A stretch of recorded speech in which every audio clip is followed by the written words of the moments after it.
Number 10 on our list, the Red Hood from Batman the Brave and the Bold. In the episode Deep Cover for Batman, this version of the Joker exists on Earth 23 and sports, well, a red hood.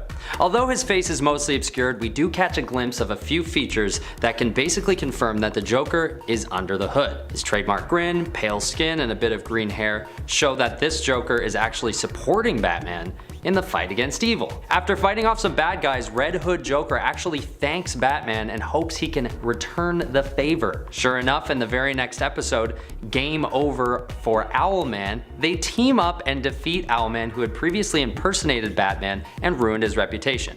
This instance with the Red Hood proves that if Batman and the Joker could find a common enemy, they might be able to keep fighting crime together and maybe even bring the Joker out of his insanity. But we all know that this isn't always the case with the Joker, just in this list. Okay, 9th on our list goes to John Doe Joker from Batman the Telltale series. In this storyline, Batman is actually committed to Arkham Asylum after being drugged and influenced to attack Oswald Cobblepot. There, he runs into a couple pretty bad prison inmates who you can bet were imprisoned by Batman himself. So who saves him from this encounter? A sympathetic, insecure version of Joker known as John Doe. What's cool about this Joker is that since he's appearing in a Telltale series, you get to control if this version of the Joker stays good or not. As we all know, most interpretations of the Joker show an outcast who feels slighted or abandoned in some way by society. So in this storyline, this Joker, although initially good, can go dark real fast if you choose to treat him poorly. If you choose to treat him like a friend and trust him throughout the game,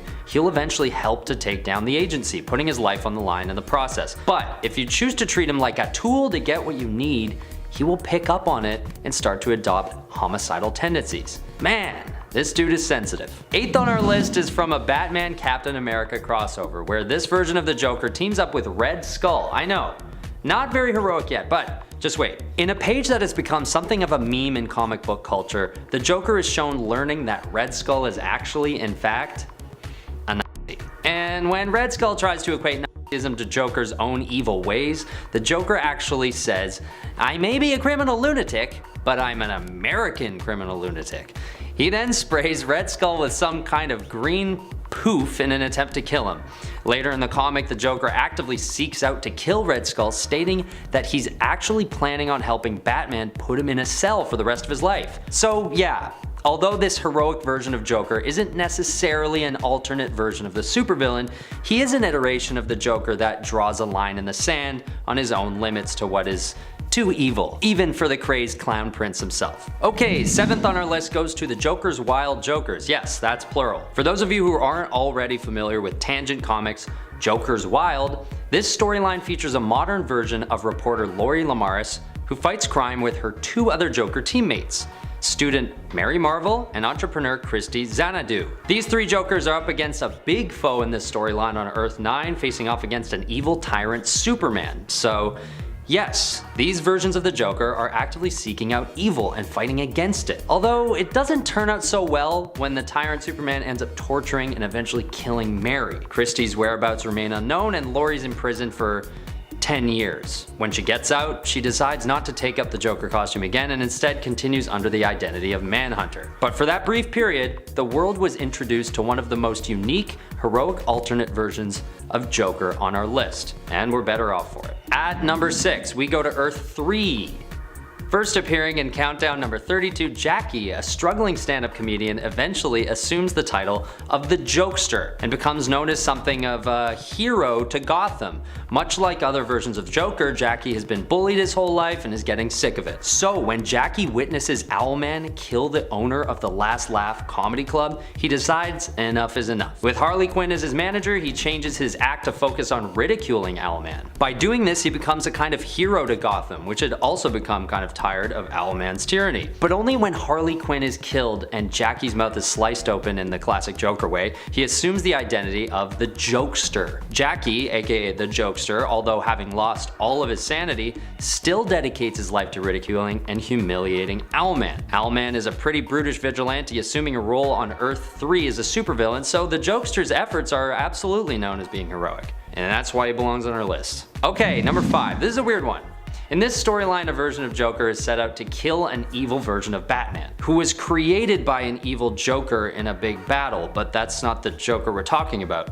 In this unorthodox story of good versus evil, this evil Batman, known as the Bruce, basically has this religious event called the Night of Blood, where he challenges anyone to try and kill him to take on the new role of Batman. And a guy named Joe Collins, who's the leader of a resistance against the Bruce, is brainwashed and becomes the new Joker. Stay with me. So this version of the Joker is heroic because he wants to take down the evil Batman. But what really brings home the heroic aspect to this version of Joker is when he finds Bruce Wayne's Batman costume and sets out, dressed as Batman, to defeat evil Batman.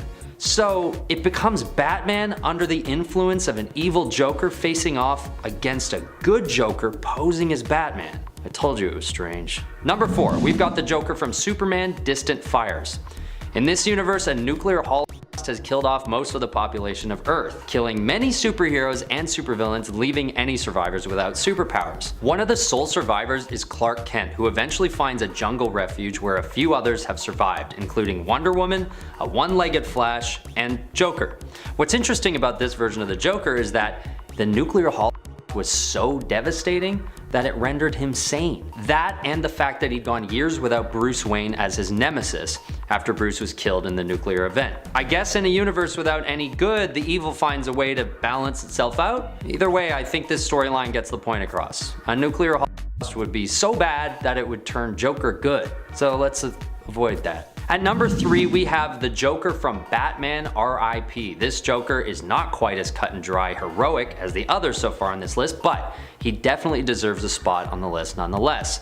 With the threat of criminal organization the Black Glove looming, the Joker and Batman have a private meeting where the Joker actually warns Batman of the Black Glove's intentions of killing Wayne. What makes this Joker heroic isn't that he's no longer a threat to Batman, but instead that he finds himself with a common enemy to Bruce Wayne. When a member of the Black Glove approaches the Joker to join them, he decides to kill them instead. And not only this, but he places a bet in that moment that Batman will actually rise up and destroy the criminal organization. Although after this, Joker is sort of back to his usual shenanigans as a side threat in this storyline. But for that time being, he was actually helping Batman. Alright, we're almost there. At number 2, we've got another one of these situations where Batman and Joker find themselves with a common enemy, the Batman Who Laughs. Sort of a self-explanatory name, really. This evil version of Batman, sort of a Batman-Joker hybrid, comes from the Dark Multiverse and appears in Dark Knight's Metal. When this evil Batman comes from another dimension, he brings with him the philosophy that Batman's approach is too soft and won't be enough to stop crime altogether. So what does he do? Yep, he gets carried away and kills people, which is something Batman can't stand for, of course. But with this Batman Who Laughs being so unpredictable and volatile, he's proving to be a worthy foe to Batman, who has to approach the Joker for help in taking him down. The Joker's help proves to be worthwhile because since his own actions are equally unpredictable and volatile, he's also able to successfully take down the Batman Who Laughs, solidifying heroic status, at least for that moment in time. Once again, I'm pretty sure the next day he woke up and chose violence against Gotham again, but that's just him, right? Unpredictable. Okay, finally number 1. The spot at the top of our list goes to the Joker from White Knight. Known as Jack Napier in this storyline, this version of the Joker belongs at the top of our list because he has fully gained sanity and reformed into a functioning part of society. What caused this is suggested to have been a controversial run-in with Batman, who beats the Joker up so badly that witnesses start to think Batman might have gone too far. On top of beating him up, he also force feeds him a full bottle of pills that the Joker had pulled out himself. Gotham becomes divided on whether or not Batman had acted out of character, and after Jack Napier recovers from his injuries, his intellect is at an all-time high, and it appears as though he's completely changed for the better, possibly because of the pills. Jack even goes as far as giving a heroic speech saying Gotham deserves more than the Joker, and makes moves to actually indict the Gotham police force for conspiring with Batman, someone Jack now sees as a threat to functioning society. Whether you think the Joker deserves redemption or not, this interpretation of the Joker is the biggest departure from the original villainous Joker that we normally see.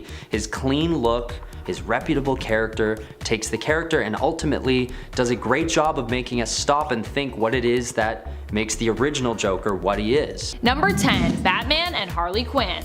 While technically the version of Harley Quinn from the animated universe could be considered her original and therefore her main version, this depiction of her at least hails from a DCEU film instead of where she originally appeared in the Batman animated series. In the animated film Batman and Harley Quinn teams up with Batman and Nightwing, who are hesitant to turn to her for assistance but really have no other choice when it comes to finding out where Poison Ivy is, as she and the Floronic Man threaten all of humanity. Their evil plot involves turning people into plants. Talk about creating a greener Earth. Harley agrees to join up with the heroes in exchange for Batman's help in getting her reinstated and rehired as a psychologist. And technically this film, I don't even know if we know it's part of the general animated universe, so it actually could be separate from that continuity as well.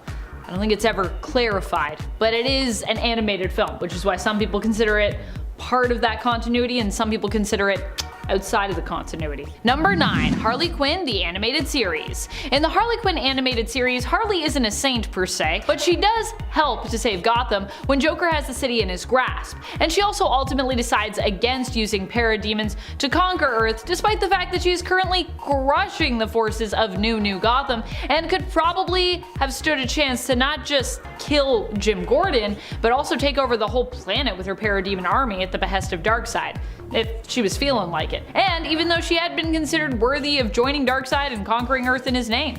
Granted, this was also because Poison Ivy stopped her, but hey, you know, maybe in this reality it's these two women together to bring out the good in one another. Maybe that's also why they make a great romantic couple. Of course, Harley does still classify herself as a villain in this reality and aims to be an even bigger, badder one than her ex the Joker initially, but I inevitably think Harley Quinn still skews more reluctant hero or anti-hero in this universe, even if she might not label herself as such. Even if she's kind of in denial about it, I still see this Harley as a more heroic than villainous version overall. A little bit of chaotic hero, basically. Chaotic good, that's Harley Quinn. And friends, before we move on to this next spot, if you are loving this list and you want more Harley Quinn alternate lists, or you just want more heroic alternate versions of villains lists, which sure we could do a few more of those, be sure to let us know by giving this video a thumbs up. Number 8. Black Label Harley Quinn and the Birds of Prey.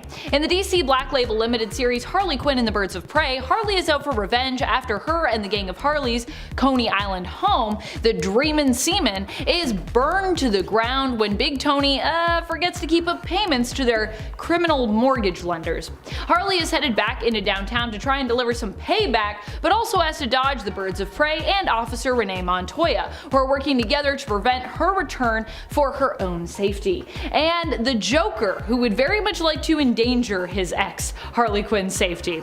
In the process, Harley Quinn helps the GCPD to apprehend the Joker, manages to steal all his and other criminal stolen loot that is in his care, and hands it over to the police, which I'd say are some pretty heroic actions, even though they weren't really the main focus of Harley's visit per se. While this is a story that could fit in with Harley's main continuity narrative, and which I think some people have attributed to that narrative, at least during a certain time in her life, maybe a little few years ago maybe, I usually assume most of Black Label comics are kind of out of continuity, and therefore kind of like Elseworld tales that exist in their own pocket universes. So for me at least, this is an alternate tale. Number 7. Old Lady Harley. Old Lady Harley is a version who exists in a DC alternate future created to parody Marvel's Old Man Logan universe. Here, Harley Quinn as an old lady ends up leaving NYC, but is dragged back to it years later by Red Tool. Tool brings her back to her old pal Tony, who has had her brought back because, well, they need her help. Brainiac 5 attacked the Earth a while ago, creating this kind of apocalyptic wasteland that we're in. However, the gang of Harleys were able to fend him off. Shortly afterward, though, they turned on one another, vying for ownership over NYC and dividing up into the gangs of Harleys, who divided up rulership of New York between them. It has finally come down to this final battle, where the winner takes all, and to avoid things getting messy, Harley has been called in to put a stop to this fight, save the Harleys from each other, and win the benevolent rulership of NYC, because obviously Harley would be the best person to rule it.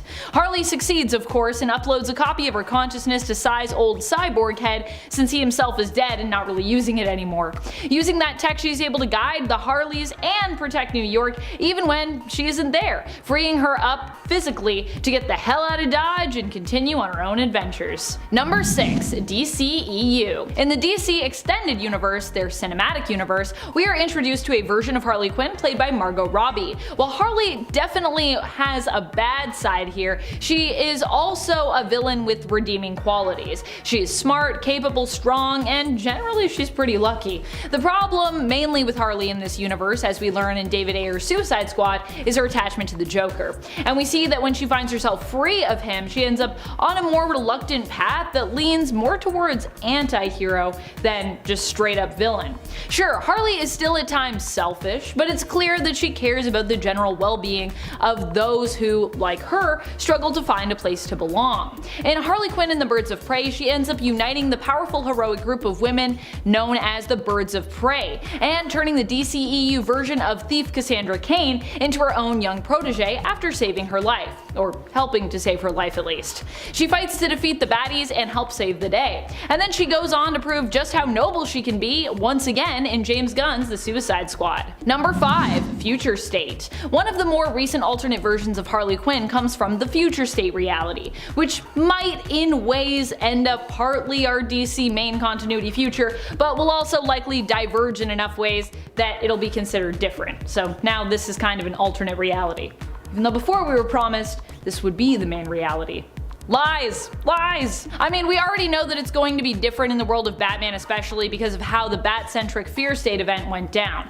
In regards to Harley Quinn from Future State, here we see Harley acting more as a hero, who is forced to team up with the Magistrate and Jonathan Crane, formerly the Scarecrow, to help them capture some of Gotham's most deadly and brutal criminals and serial killers. And I gotta say, Harley Quinn's pretty good at it actually. She crushes it. Number 4. Criminal Sanity. In Criminal Sanity, Dr. Harleen Quinzel starts out as a psychiatrist who is forever changed when the Joker murdered her roommate. Stealing her medical books in the process, he used the knowledge within to become, as he saw it, an artistic serial killer, tormenting his victims with what he had learned. Harleen herself became focused and obsessed on catching the Joker. She ends up joining up with the GCPD, but inevitably leaves when she feels that they are incapable of catching and stopping the Joker permanently, choosing to strike out on her own instead in order to do so.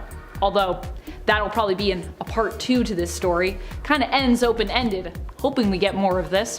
While she definitely does have a darker side in this comic and in this continuity, she ultimately is working to catch the killer known as the Joker instead of joining him. So I think we can definitely consider her to be a hero, even though she's kind of obsessive. Number 3. Prime Earth.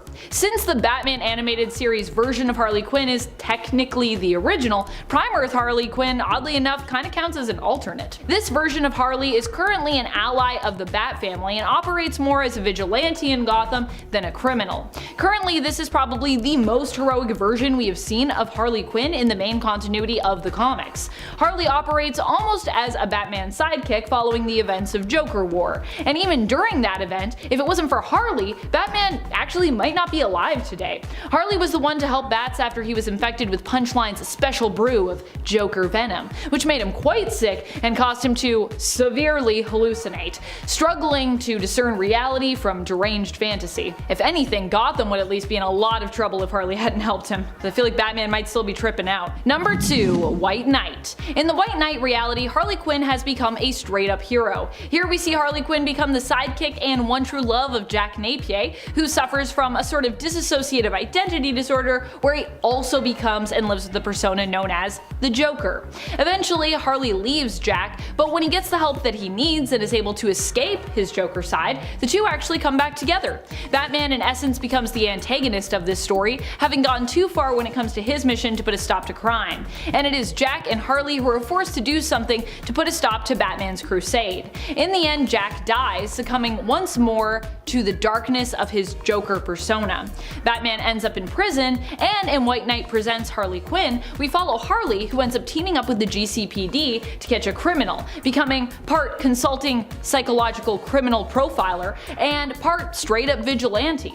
Doing it all while also working to protect her 2 babies, her pet hyenas that is, and her 2 twin human babies, her children with Jack, conceived before his demise. Number 1. Injustice. While initially Harley started out as kinda one of the baddest of bads in this universe, she does inevitably end up becoming one of the best when it comes to heroes. So good in fact she even ends up joining up with the Justice League. Harley Quinn in Injustice by the end is 100% a hero and ends up allied with Batman when it comes to the split between Bruce and Clark Kent, aka Superman. Superman of course goes on to become a fascist tyrant and pretty much the villain of this narrative, who rules with an iron fist, where Batman fights for the freedom of heroes and for the freedom of the world, believing that even if people choose to be criminals, they should ultimately get to make that choice themselves. Harley too agrees, believing that people should be given the choice to choose, and like in her case, believes they should also be given the opportunity to possibly change. Because, you know, Harley used to be a criminal, and now she's more of a hero.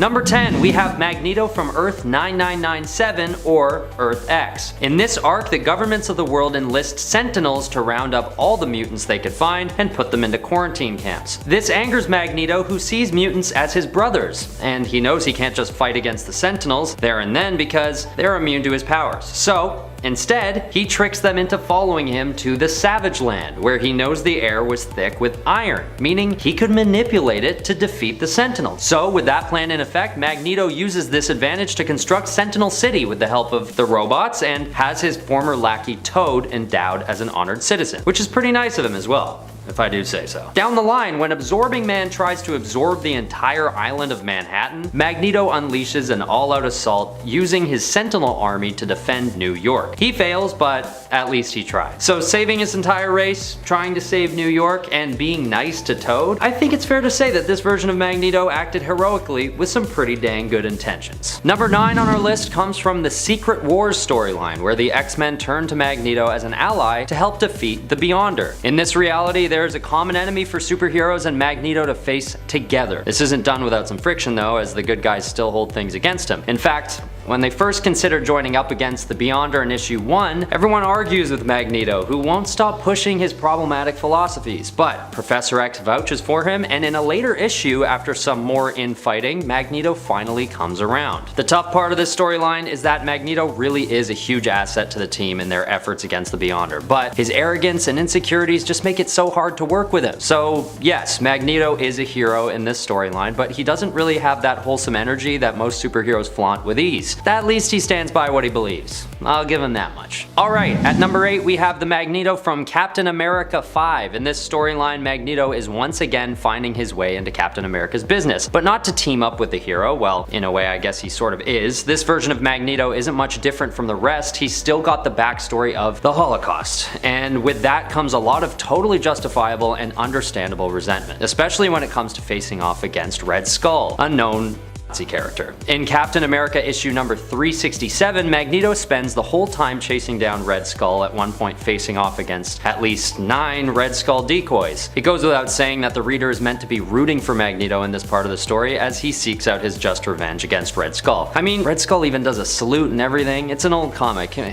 we even show that? But what makes this version of Magneto really deserve a spot in this list is how he handles Red Skull once he gets the best of him. Instead of acting like a villain and doing what Red Skull would have done, killing him, Magneto just leaves him in a cold, dark cell. He rises above the evil deeds of Red Skull and leaves him to think about the horrors that he'd perpetrated. Bam! Take that, Red Skull. That was a satisfying and definitely heroic moment for Magneto. Alright, let's move on to number 7 with a newer X-Men storyline, Dawn of X. In this storyline, which only came out in February 2020, Magneto is once again coming to the aid of the mutants at Professor Xavier's school. This comic series tells the story of Professor X trying to build the first mutant civilization on an island called Krakoa, which is actually an effort that Magneto could get on board with, considering his strong convictions for equal rights for all mutants. Right off the bat in the first issue, we have Magneto showing tenderness towards Cyclops, a typical enemy of his, as they face off against, apes with PhDs. Tragically, spoiler alert, Professor X is assassinated and Magneto is in a state of deep mourning for his old friend. And later we see Jean Grey trying to appeal to a depressed Magneto who seems to have forgotten his old grudges against the X-Men. They work together to try and resurrect Professor X, and I'm not going to tell you what happens because this is a new issue and you should read it. But once again, Magneto has found a common thread with the other mutants in this storyline, ending up fighting alongside them rather than against them. Alright, at number 6, it's the Magneto in original Uncanny X-Men, where the supervillain actually comes through a number of times. Firstly, in issue 150, we see him defusing a very serious situation where Russian nukes are headed towards him and others. Although this actually was an attack to prevent Magneto from doing his own evil deeds, he stops a nuclear attack nonetheless, which could arguably have been more detrimental than what he'd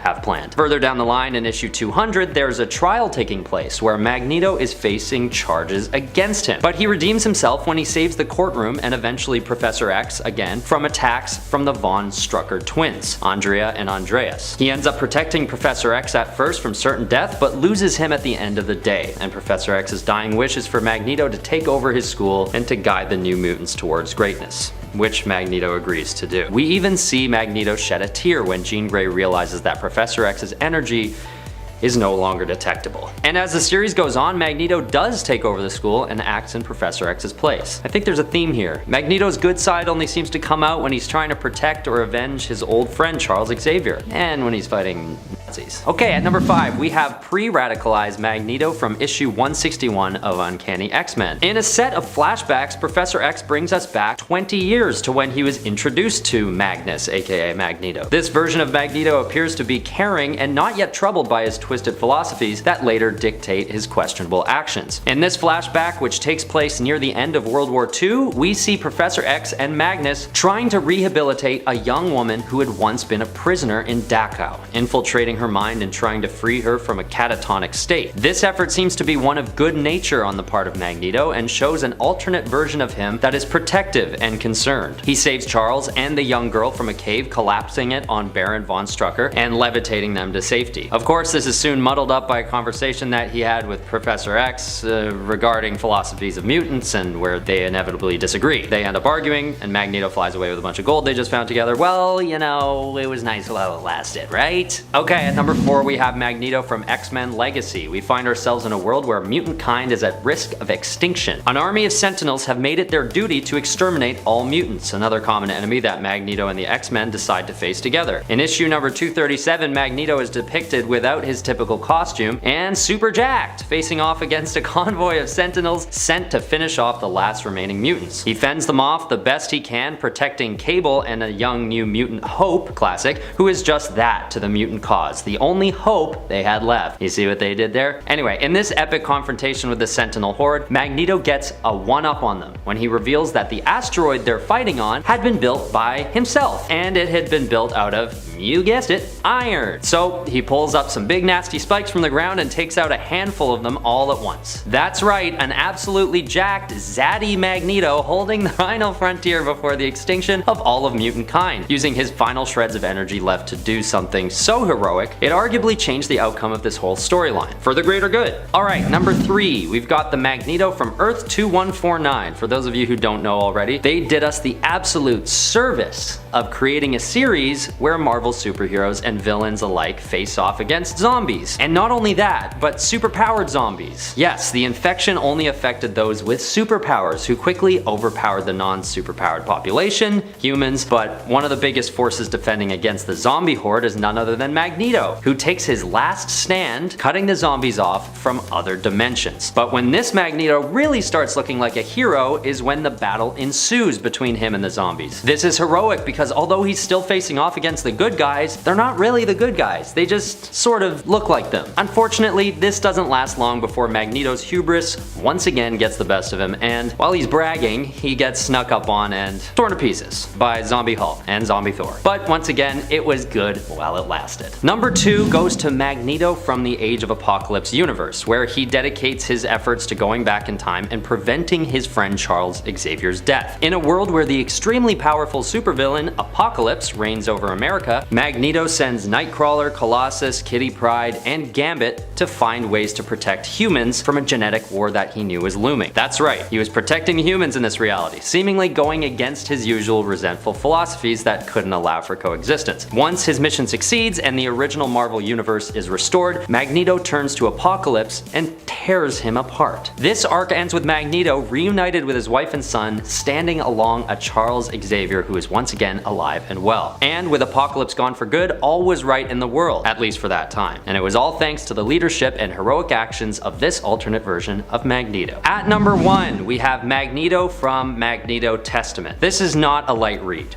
This isn't a story of Magneto coming to the aid of the Fantastic Four or the Avengers. In this story, we learn about Magneto's origin, which we all know began during World War II. He was a young Jewish boy named Max Eisenhardt, trying to survive in a world where dangers exceeded even the worst supervillains in any comic book. He does everything he can to survive, all the while trying to protect Magda, the girl he loves. He makes deals with the guards to keep her safe, all the while supporting an uprising that eventually frees he and Magda from their captivity. This version of Magneto belongs at number 1 because our sympathies for this younger version of the supervillain extend beyond the world of comic books and into real life. This young Magneto heroically traverses the horrors of those times, capping off one of the most captivating and impactful origin stories out of any comic book series to date.